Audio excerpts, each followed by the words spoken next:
Il est 7 heures. Bonjour à vous tous qui nous prenez en marche et bienvenue dans ce dernier flash de Matin Bonheur. Il promet une révolution dans les urnes.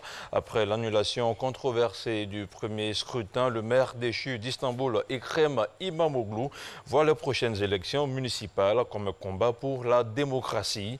Après un déluge de recours déposé par le parti du président Recep Tayyip Erdogan dénonçant des irrégularités massives, les autorités électorales turques ont annulé lundi le scrutin municipal du 31 mars dernier, remporté par Ekrem İmamoğlu.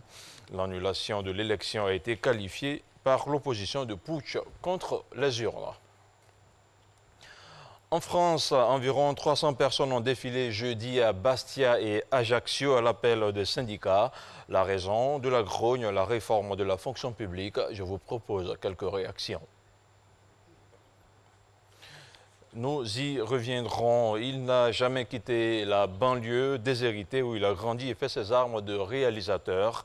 Ladjili est l'une des surprises de la sélection officielle du Festival de Cannes. Le jeune réalisateur a fondé près de Paris une école de cinéma gratuite où les élèves se rêvent en nouveau Spike Lee. Regardez. Nous poursuivons. Le pape François Ier a dévoilé hier jeudi une législation plus stricte obligeant prêtres religieux et religieuses à signaler à l'Église tout soupçon d'agression sexuelle ou de harcèlement ainsi que toute couverture de tels faits par la hiérarchie catholique. Tous les diocèses de la planète sont en outre obligés d'ici à 1 an à mettre en place un système accessible au public pour déposer des signalements d'abus sexuels potentiels qui seront examinés dans un délai de 90 jours. Et puis, l'ancien capitaine de l'équipe de football d'Angleterre a été condamné jeudi par un tribunal londonien à une suspension de 6 mois de son permis de conduire. Il est reproché à David Beckham d'avoir utilisé son téléphone portable au volant. L'ancien footballeur âgé aujourd'hui de 44 ans a reconnu les faits qui ont eu lieu en novembre dernier et ont été dénoncés par un témoin.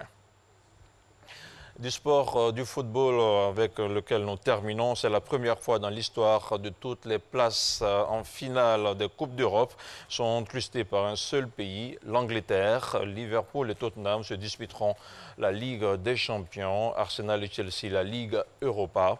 Vainqueur 3-1 lors de la demi-finale aller contre Valence. Arsenal en a mis 4 à Mestalla. Au retour, ce jeudi, 4-2. Dont un triplé de Pierre-Emerick Aubameyang, l'attaquant gabonais. Arsenal affrontera donc Chelsea. Les Blues ont rejoint le Gunners jeudi soir après avoir éliminé l'Eintracht Francfort à l'issue de la séance de tirs au but 4-3. Et c'est tout pour ce flash d'information. Marcelin et Alix, je vous repasse la main.